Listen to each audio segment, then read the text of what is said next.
তো অবচয়টা দেখে নিতে হবে, আমরা বের করতে হবে। তো সরলীকৃত পদ্ধতিতে অবচয় বা স্থির কিস্তি যাই বলে না কেন, এটা এই সূত্র, অবচয়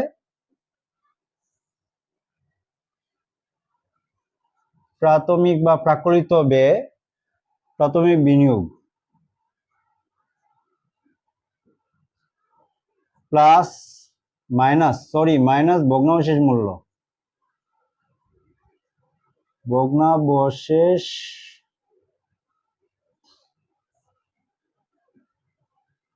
মূল্য বা আয়ুষ্কাল বা মেয়াদকাল, আয়ুষ্কাল।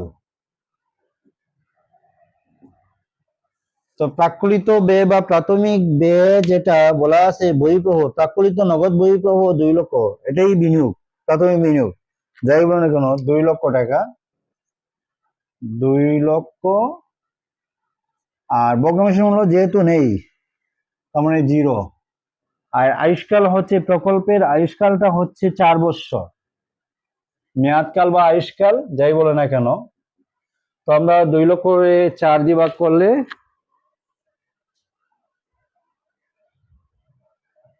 2 লক্ষ ভাগ 4, তার মানে 50,000। অবচয়টা হচ্ছে 50,000। তো 50,000 অবচয়। এরপরে আমাদের এখানে ক নম্বরে বলছে যে প্রকল্পটি, গ নম্বরে প্রকল্পের গড় মুনাফা হার। তো গড় মুনাফা হার বের করতে হলে আমাদের সারণীর মাধ্যমে এটা ক্যালকুলেশন করতে হবে। প্রয়োজনীয় সারণী তৈরি করা হলো, প্রয়োজনীয় সারণী তৈরি করা হলো। তো আমি সারণীটা তৈরি করে নেই।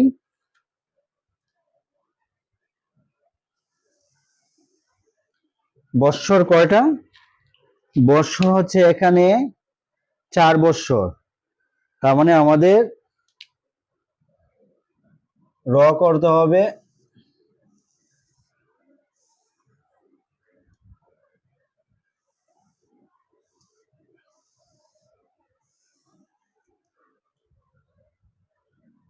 প্রথমটা বাদে 4টা, 4 বৎসরের জন্য।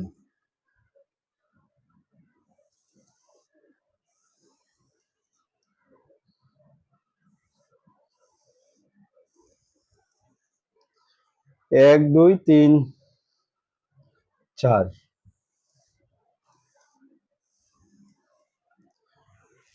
আর এদিকে 6টা, প্রথমত বৎসর।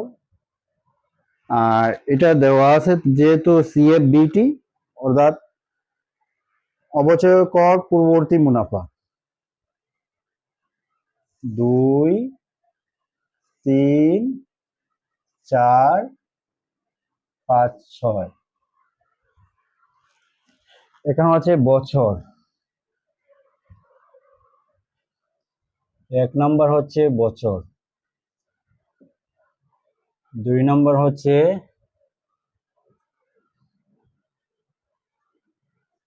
অবচয় কর,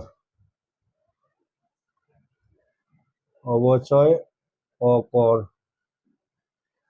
পূর্ববর্তী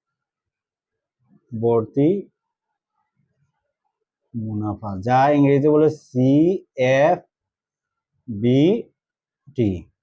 তার মানে ক্যাশ ফ্লো বিফোর ট্যাক্স। 3 নম্বরে অবচয় বাদ দিতে হবে, অবচয় ইংরেজিতে বলে ডেপ্রিসিয়েশন। আর 4 নম্বরে অবচয় বাদ দেওয়ার পরে 4 পাওয়া যাবে, 2 থেকে 3 বাদ দিতে হবে, 2 থেকে 3। আর 4 নম্বর হয়েছে কি অবচয় কর পূর্ববর্তী মুনাফা, কর পূর্ববর্তী মুনাফা, সিএফ ইএটি, ইবিটি, এটা ইংরেজিতে বলে EBT, EBT, earning before tax, earning before tax. আর এখানে হচ্ছে 5 নম্বর, 5 নম্বর হচ্ছে কর। কর কত পার্সেন্ট বলছিল? কর 40%, কর্পোরেট কর 40%, এই 40%,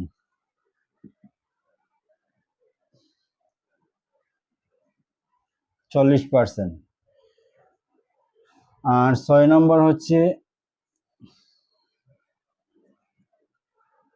4 থেকে 5 বাদ দিতে হবে, 4 থেকে 5 বাদ দিতে হবে, 6 নম্বর পাওয়া যাবে, 4 থেকে 5।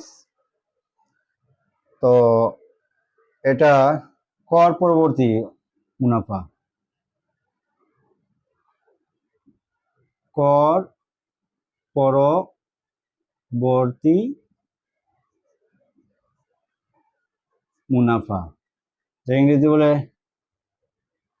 সিএফবিটি, সিএফএটি, সরি ইএটি, ইএটি, তার মানে আর্নিং আফটার ট্যাক্স।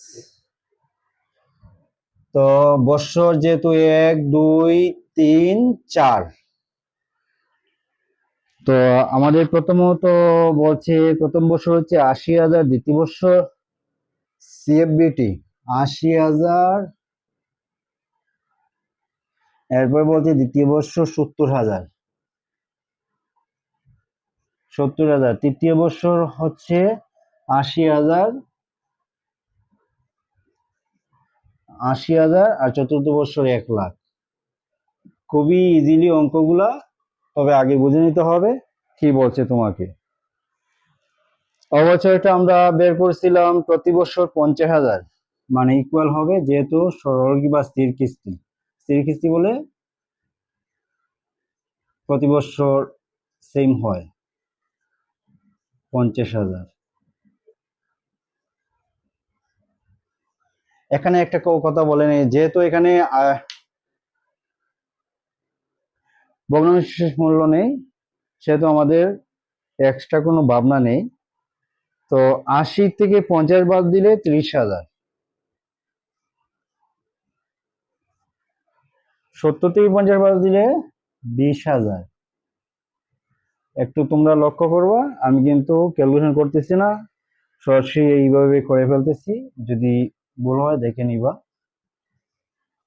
ক্যালকুলেশনটা ঠিক মতো করবা। 50,000, 50,000, 30,000, 20,000, 30,000, 50,000, 30,000, 20,000, 30,000, 50,000। যেহেতু কর 40%, আমরা প্রত্যেকটার উপর এটার উপর 40% ক্যালকুলেশন করে এখানে বসাবো, এটার উপরে 40%, প্রত্যেকটার উপরে 40%, প্রত্যেকটার উপর 40% চাপাতে হবে। তো 40%, 30,000-এর 40% কত? 30,000, 1, 2, 3, 4 ইন্টু 0.40, সরাসরি ক্যালকুলেশন করে নিবা, 12,000। যাদের পার্সেন্টেজ নেই ক্যালকুলেটারও, 12,000, 20,000-এর 40%, 1, 2, 3, 4 ইন্টু 0.40, 8,000, 8,000। আচ্ছা, এরপর বলছে কত? 30,000 40%, 12,000 যথারীতি, আর 50,000 40%, 50, 1, 2, 3, 4 ইন্টু 0.40, কত? 20,000। এই হলো অবস্থা। এখন আমাকে কর বাদ দিতে হবে, 6 নম্বর পেতে হলে, ইএটি পেতে হলে, অর্থাৎ কর পরবর্তী করটা বাদ দিতে হবে। করটা বাদ দিতে হলে আমাদের কি করতে হবে? 30 থেকে 12 বাদ দিলে, 30 মাইনাস 12, 18,000, আচ্ছা, 20 - 8 মানে 12,000। আর 30 - 12 18,000। আর 50 - 20 30,000। এই হলো অবস্থা। তো আমরা ইএটি ক্যালকুলেশন করে নেবো, যেহেতু আমার এআরআর বের করে কত বলছে, তাই ইএটি শেষ আমাদের, এখানে ইএটি যোগ করে নেব। 18 প্লাস 12 প্লাস 18 প্লাস 30,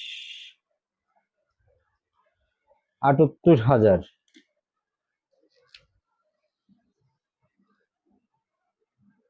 78,000 মোট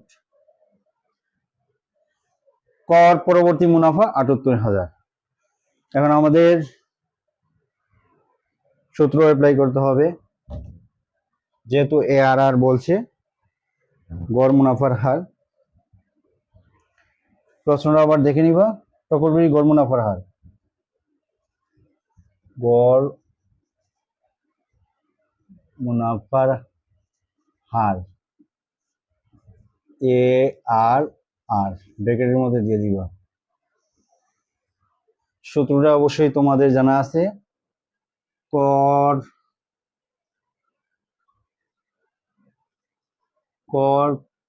পরবর্তী গড় নেট মুনাফা ভাগ গড় বিনিয়োগ। গড় বিনিয়োগ ইন্টু 100 মানে 100 গুণ 100। তো এখানে আমরা কিছু কাজ করে নেই, এখানে দিয়ে এখানে কর পরবর্তী গড় মুনাফা, কর পরবর্তী গড় মুনাফা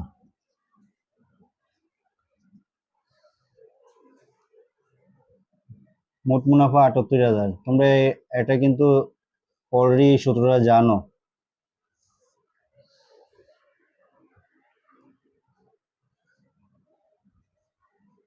$78,000 ভাগ হচ্ছে কয় বছর? 4 বছর।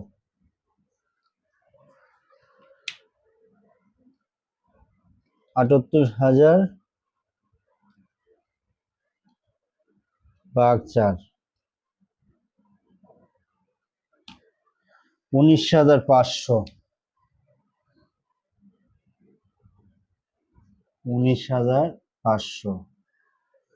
আর গড় বিনিয়োগ,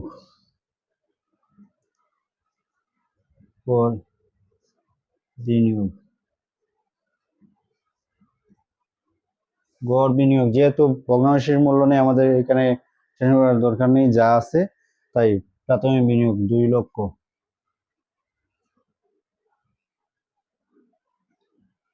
ভাগ আয়ুষ্কাল কত? আয়ুষ্কাল না, সরি 2, তো 1 লক্ষ। 1 লক্ষ আমরা একটু মুছে নেই।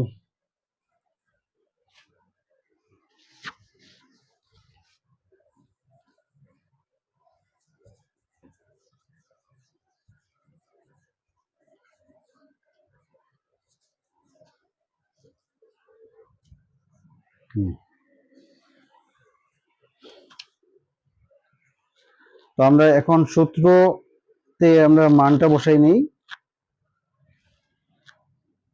সমান মানটা পরবর্তী গড় নেট মুনাফা হচ্ছে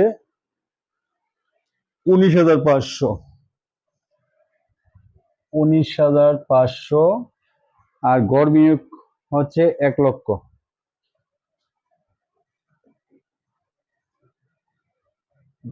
গুণ 100, 19,500। 19,500 ভাগ হচ্ছে 1 লাখ 1 2 3 4 5 ইন্টু 100 19.5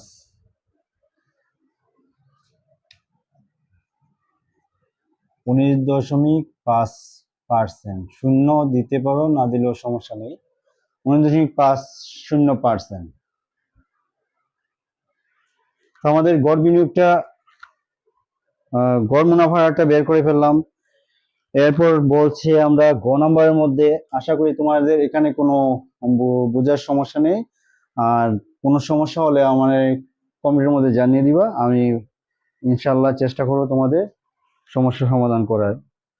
এরপরে বলছে প্রকল্পের নিট বর্তমান মূল্য নির্ণয় করে এবং প্রকল্পের গ্রহণযোগ্যতার উপর মন্তব্য করো। যেহেতু প্রকল্পের গ্রহণযোগ্যতার উপর নেট প্রেজেন্ট ভ্যালু, যেটা নেট প্রেজেন্ট ভ্যালুর মাধ্যমে আমাদের প্রকল্প গ্রহণযোগ্যতা যাচাই করতে হবে। তো আমাদের যেহেতু এখানে ইএটি পর্যন্ত আছে, আমাদের সিএফএটি বের করতে হবে, অর্থাৎ কর পরবর্তী নগদ প্রবাহ অথবা নগদান্তঃপ্রবাহ অথবা ক্যাশ ফ্লো আফটার ট্যাক্স, এটা বের করতে হবে। তো আমাদের আবার সারণী তৈরি করতে হবে, আমরা এই সারণীর মধ্যেই করে নেব। তোমরা একটু লক্ষ্য করো, আশা করি এই পর্যন্ত সবার উঠানো হয়েছে। এটা সিএফএটি বের করতে হবে।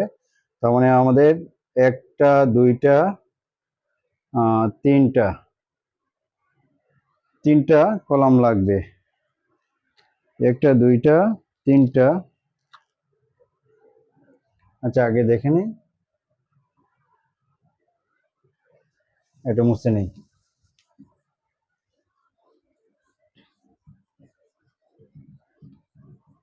সরি, দুটো মুছে ফেললাম, হলো না তো, দেখতে হবে আবার।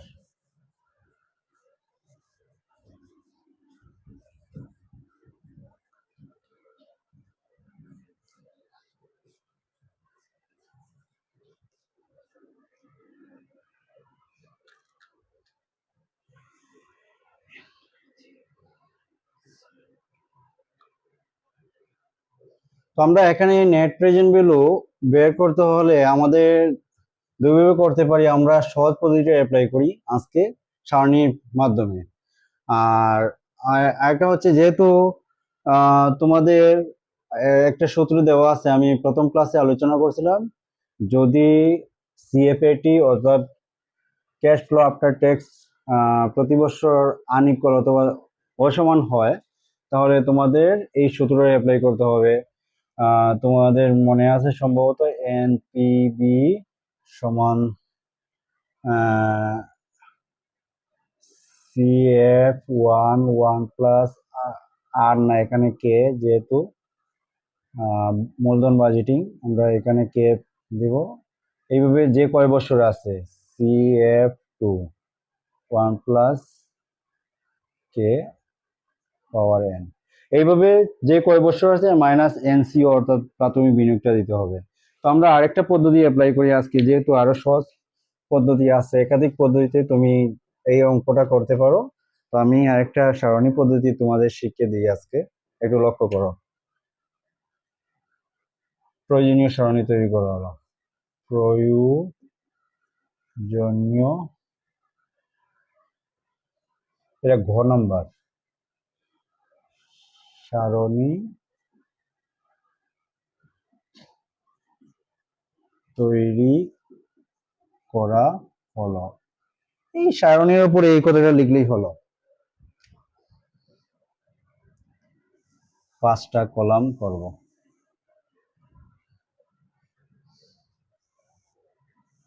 আর যে কয় বছর, বছর কয়টা, 4 বছর।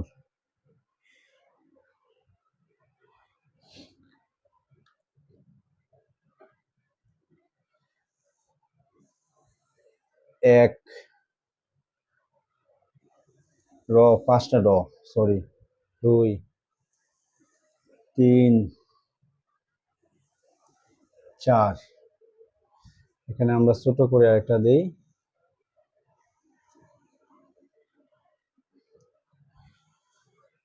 তো বৎসর, প্রথমে বৎসর, দ্বিতীয় ইএটি, তৃতীয় সিএফএটি, চতুর্থ পিবি ফ্যাক্টর, পঞ্চম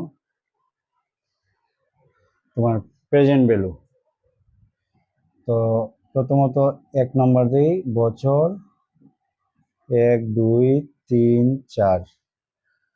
দ্বিতীয়ত ইএটি, কর পরবর্তী, বাংলা লিখে নেই, কর পরবর্তী মুনাফা, ইএটি, আর্নিং আফটার ট্যাক্স। যোগ দিতে হবে অবচয়। অবচয়টা কেন যোগ দিতে হবে? অবচয় কিন্তু একটা অনগদ খরচ, যেটা আমাদের দেখাতে হয়, কিন্তু বাস্তবিক অর্থে এটা আমরা বাদ দিয়ে কখনো নেট প্রেজেন্ট ভ্যালু বের করা সঠিক হবে না। সঠিক মূল্যায়নের জন্য এই অনগদ খরচটা যোগ দিতে হবে। আর আরেকটা প্রশ্ন থাকতে পারে, তাহলে আমরা আগে কেন বাদ দিলাম? আগে বাদ দিলাম এর জন্য যে আমরা ট্যাক্সটা বাদ দেওয়ার জন্য। ট্যাক্সটা বাদ দেওয়ার জন্য আমরা কর পরবর্তী নেট মুনাফা বের করার জন্য খরচটা বাদ দিলাম, কিন্তু এই খরচটা যেহেতু অনগদ, আবার যোগ দিতে হবে আমাদের। 3 নাম্বার অবচয়।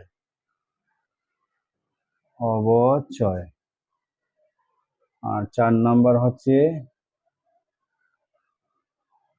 কত? 2 যোগ 3, তাহলে 4 নাম্বার।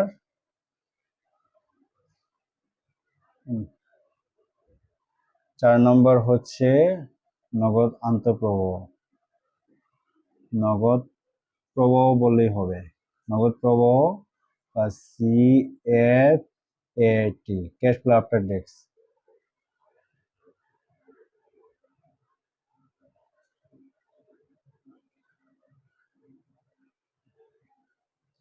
আরেকটা ঘর তৈরি করতে হবে।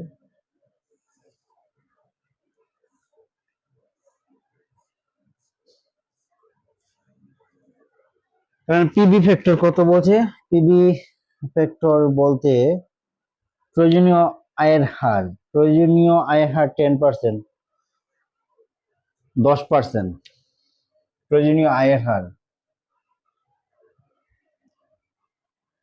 এটা 5 নাম্বার। প্রয়োজনীয় আয়ের হার, যা এটা হচ্ছে পিবি ফ্যাক্টর বলে, ফ্যাক্টর, পিবি ফ্যাক্টর। আর এটা হচ্ছে প্রেজেন্ট ভ্যালু। 6 নম্বর বর্তমান মূল্য বা প্রেজেন্ট ভ্যালু, বর্তমান মূল্য, পিবি, যা ইংরেজিতে বলে পিবি, বর্তমান মূল্য, পিবি।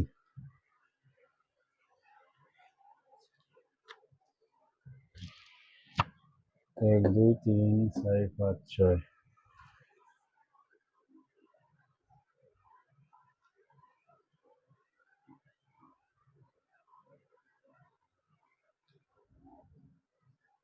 তো আমাদের ইএটি কত কত ছিল? 18,000। একটু দেখে নাও তোমরা। 18,000, তারপরে ছিল 18,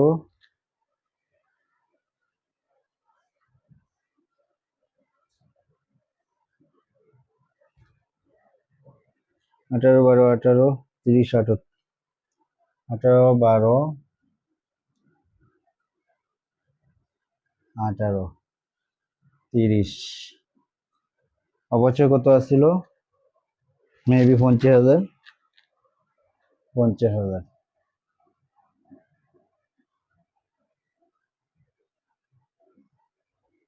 50,000,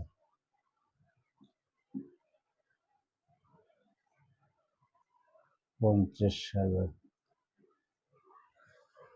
আমরা যোগ করে রেখে নিলাম। তো 18 আর 50 68, 68,000। 18 50 68, আর 12 আর 50 62, 62, 18 আর 50, 68, 68। আচ্ছা, এরপর 30 আর 50, 80। 30 আর 50, 80। এখন পিবি ফ্যাক্টরের সূত্রটা হলো, একটু লক্ষ্য করো, পিবি ফ্যাক্টর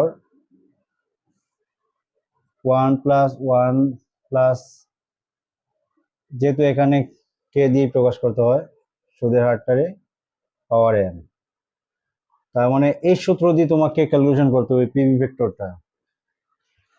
তো প্রথমত, যেহেতু প্রথম 1 বছর পাওয়ার এন 1 হবে, দ্বিতীয় বছর, তো আমি একটা দেখাই তোমাদের এখানে রাফ করে, এই জায়গার মধ্যে 1 প্লাস 1, এর মান হচ্ছে কত পার্সেন্ট? 10%, 10%, 0.10 পাওয়ার এন, 0.10 100 দ্বারা ভাগ দিলে যা হয় এই 10 রে, তাহলে 10%। পিভি ফ্যাক্টর 10% এখানে উল্লেখ করতে হবে, 10%।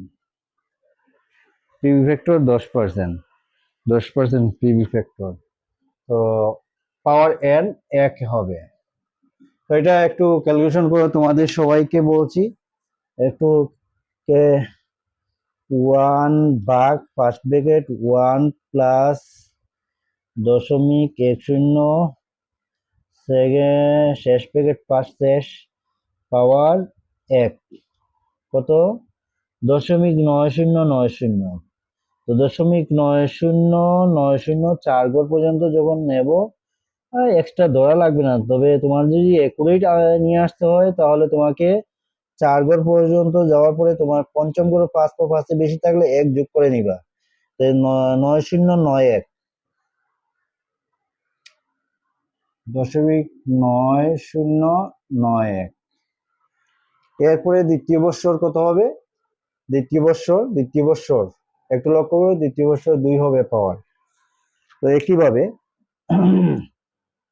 1 ভাগ first bracket 1 plus 0.10 first bracket শেষ পাওয়ার 2, এটা কত আসছে? 0.8266। যেহেতু পঞ্চমগুলো 5 নাই, তাইলে যা আছে তাই 4 ঘর পর্যন্ত নিবা। 0.8266, 0.8266, শূন্য দিতে পারো, 0.8266, 0.82, আমি আবার দেখি, 8266, 8266। এরপরে এটা তৃতীয় বৎসর, এই সূত্রটা লক্ষ্য করবা, তৃতীয় বৎসর 3 বছরে 3 পাওয়ার হবে, সব সেম থাকবে। 1 ভাগ ফার্স্ট ব্র্যাকেট 1 প্লাস 0.10 শেষ ফার্স্ট ব্র্যাকেট পাওয়ার 3, কত আসলো? 0.7513। একই, পঞ্চম গুলো 5 নাই, যা আছে তাই 4 ঘর পর্যন্ত, 0.7513, 0.7513, 0.7513, 7513। এরপরে দেখো চতুর্থ বৎসরে এসে পাওয়ার 4 হয়ে যাবে, এন এর মান 4। 1 ভাগ first bracket 1 plus 0.10 first bracket শেষ পাওয়ার 4, কত হলো? 0.6830। যেহেতু পঞ্চম গুলো 5 বা 5 এর বেশি নাই, তাহলে আর যোগ করার দরকার নেই, যা আছে 4 ঘর পর্যন্ত, 6830, 0.6830, 0.6830। এখন আমরা এটা পেতে হলে কত কত গুণ দিতে হবে, আমি এখানে বুঝিয়ে দিই তোমাকে। এটা 6 নাম্বার, 6 নাম্বার পেতে হলে তোমাকে কতর সাথে গুণ দিতে হবে? 4 গুণ 5, 4 গুণ 5, 4 গুণ 5। ৬৮,০০০, ৬৮,০০০ গুণ হচ্ছে 0.9091, 9091 কত হলো? ৬১,৮18.8, ৬১,৮18.8, ৬১,৮18.8 মানে তুমি দশমিকের পরে আর দরকার নাই, তুমি 8 হলে 1 যোগ করে দিবা, ৬১,৮19 দিবা, ৬১,৮19, ৬১,৮19 দশমিক নেওয়ার দরকার না, নিতে পারো, যা আছে তাই নিতে পারো, সমস্যা নাই। যেভাবে করে হবে, তো আমরা দশমিক নিলাম না। ৬২,০০০, 1 2 3 ইন্টু 0.8064, 0.8264, 0.8264,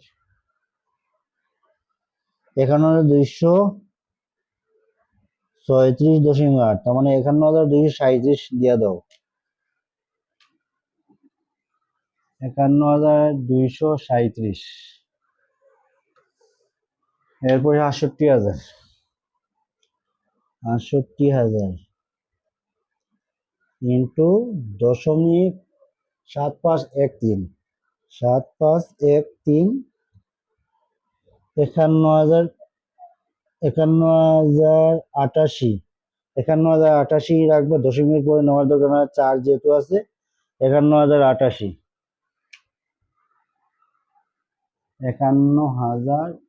৫১,০৮৮। এরপরে ৮০,০০০, ১ ২ ৩ ৪ ইন্টু হচ্ছে কত? 0.6830, 0.6830, ৫৪,৬৪০, ৫৪,৬৪০,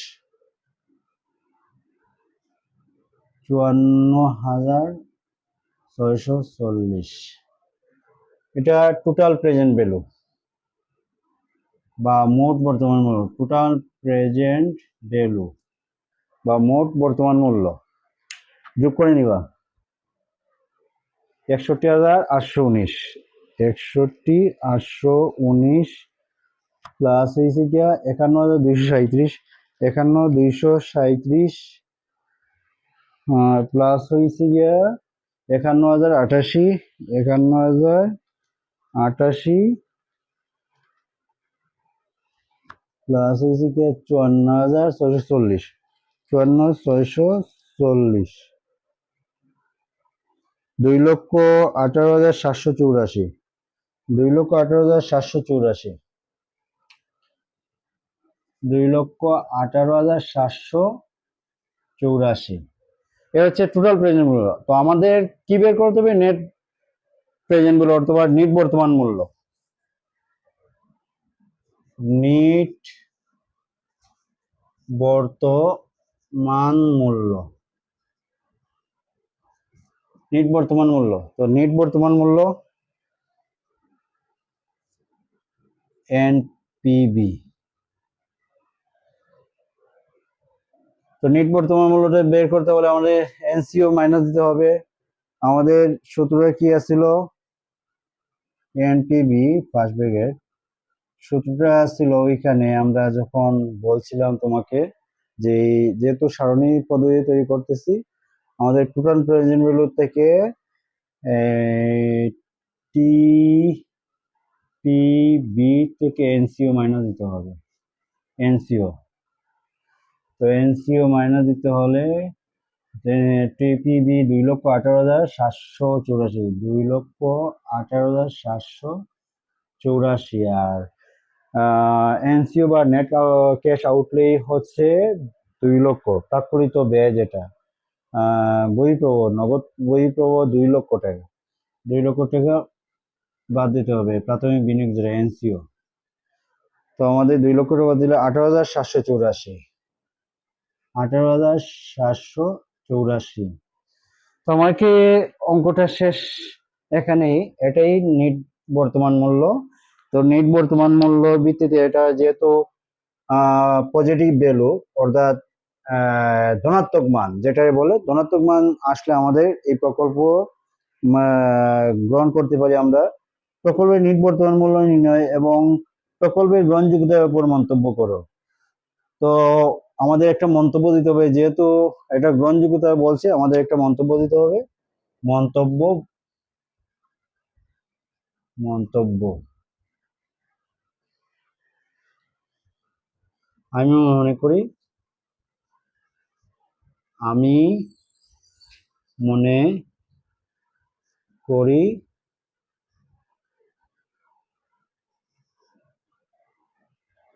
আমি মনে করি কি বলছিল প্রশ্নের, প্রকল্পটি নিট বর্তমান মূল্য নির্ণয় করো এবং প্রকল্পের গ্রহণযোগ্যতার উপর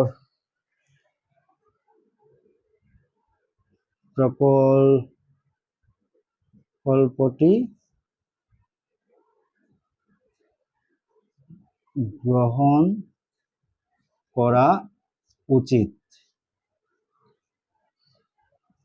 কেননা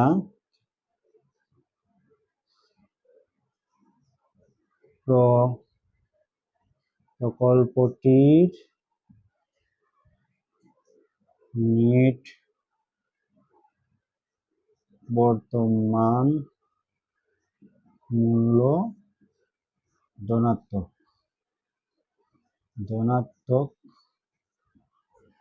যদি প্রকল্পটি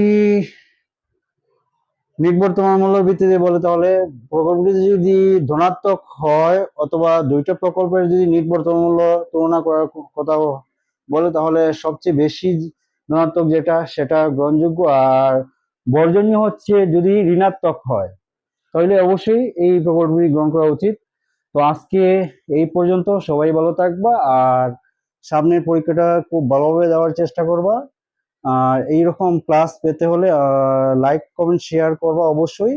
আর যদি আমার ইউটিউব চ্যানেল দেখে তো ইউটিউব চ্যানেলে সাবস্ক্রাইব করবা, আর ফেসবুক থাকলে ওইখানে লিঙ্ক দেওয়া আছে, সেটা ফলো করবা। ইনশাল্লাহ এই পর্যন্ত, ভালো থাকবা। আল্লাহ হাফিজ।